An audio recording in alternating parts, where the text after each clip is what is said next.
I'm delighted to be joined today by Mathew Nice, who works at St. George's in Leeds. And we are featuring St. George's this Advent at Christ Church as part of our Advent ceremony theme on homelessness and hospitality.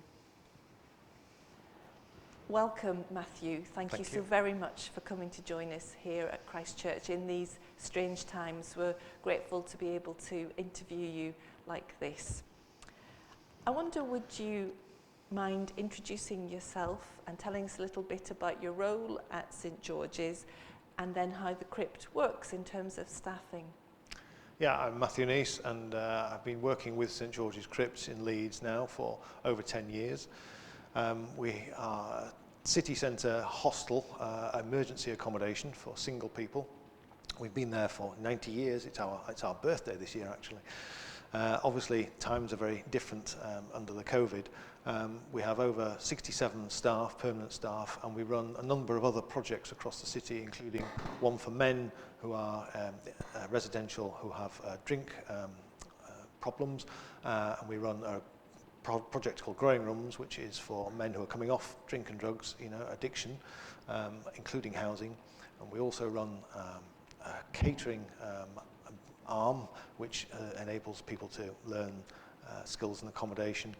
And we are also looking after, at the moment anyway, due to COVID, we are looking after a couple of other units where people have been placed at the moment. Wow, that's such a range and variety of work that you're doing. And your role in that? My role is I'm currently head of infrastructure, so I'm overseeing the projects in terms of mostly the physical resources, things like the buildings, the actual project workings, ensuring policies and procedures are up to date, things like IT. So that's my role now, and I've taken that on board as we've grown, really. It certainly sounds as if St. George's has grown. I knew a little bit of it in the 1980s when I lived and worked in Leeds. But how would you say that the work has changed in the last decade? I think one of the fundamental shifts in the work was that prior to at least 10 years ago, when our last major refurbishment of the building, it was very much a turn up in the evening, get a meal and get a bed, and then people would leave the following day. So in effect, we were just making sure that we were able to deliver that service, as well as some of the other periphery services that we were doing at the time. We changed to deliver a 24/7 service, 365 days a week, where people who came to us would now live with us. So we have permanent beds for residents. So we've become a residential hostel in the city centre, but we also still serve lunch as well to people now. So I think that's one of the major changes. So you're following people through, not just a crisis centre anymore. You're actually enabling people to work towards a more stable life, perhaps? I think what we wanted to do, what was recognised, and that was also partially recognised nationwide with the government as services were evolving, is we wanted to try and stop what we called at the time the revolving door of people just coming in. We were maybe just helping that immediate need, but then they were going out again. And that by allowing people the dignity, if you like, of having their own place, a bit of stability, we could also practically hold on to them, to work with them and meet more of their immediate needs. Thank you. Now this next question, it's difficult to know quite how to frame it. I was going to ask you what an inspiring or a good day at St. George's Crypt would be like, but actually it's not just that one place anymore, it's a variety of places. So from your perspective, what's a good day like? I think a good day, well, if I talk prior to the COVID scenario, I think prior to the COVID, a normal day, we'd get the clients who were living there, they would be getting up, so we serve a breakfast in the morning, we'd be liaising with the housing office, we'd be working out where they might need to be, we'd assist people in that, getting to appointments. Throughout the day, we have medical services and other statutory services maybe coming on site to work with our clients. And then we would be getting ready really to serve lunch, and we used to serve 60, 70, even 80 people at lunchtime who were, if you know, just the general public who were coming through, who wanted a hot meal, and we serve a hot meal every day. And then we would do that every day. So as well as getting visitors, as well as having the on-site chapel services that we do. So it was a busy. Everything was always busy, and I think that's the thing that was happening. Obviously, COVID came along, and that's how we had to rethink how we delivered our services, and we wanted to protect those who were on site. And so we couldn't allow general public in to try and protect our current residents. So we ended up serving still soup, if you like, an immediate meal from the back door, but that wasn't really sustainable. So we've had to design a kind of walk through a corridor delivery service, where we limit the amount coming through at each time, but people are able to come through at a lunchtime.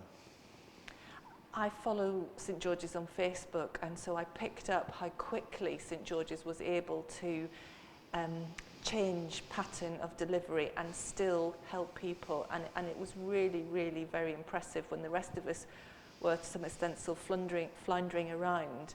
St. George's very quickly made some adaptations and was able to deliver help.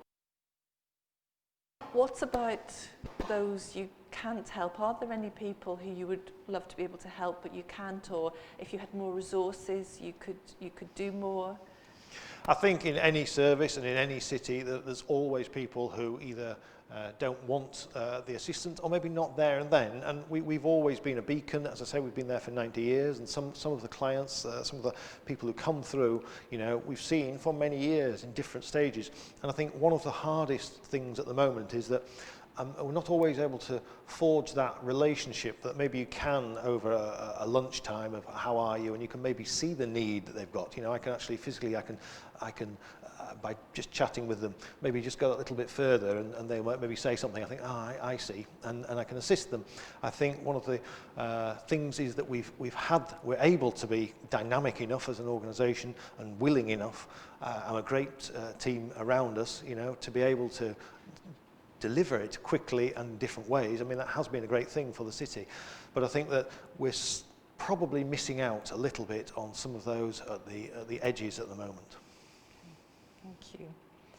What inspires you and the staff to keep going with the work? I think sometimes you stand on the shoulder of giants, and I think that the founder 90 years ago, Don Robbins, was a giant at his time, and we're still building on that legacy. I think that his faith, and he left a big legacy in terms of some of his writings. I've read some of his writings.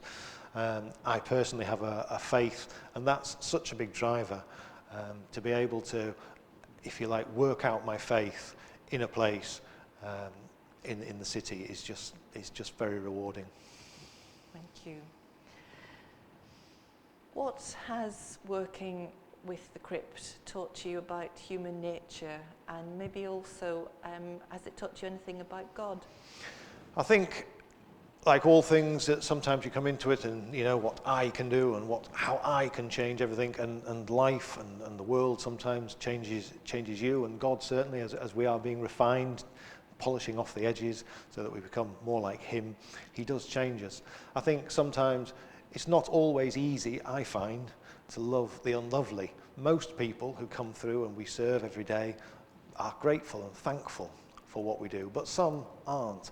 And when I haven't got it in myself, I have to look to God, and I have to. Otherwise, without love, I am as a resounding gong, as the Bible says.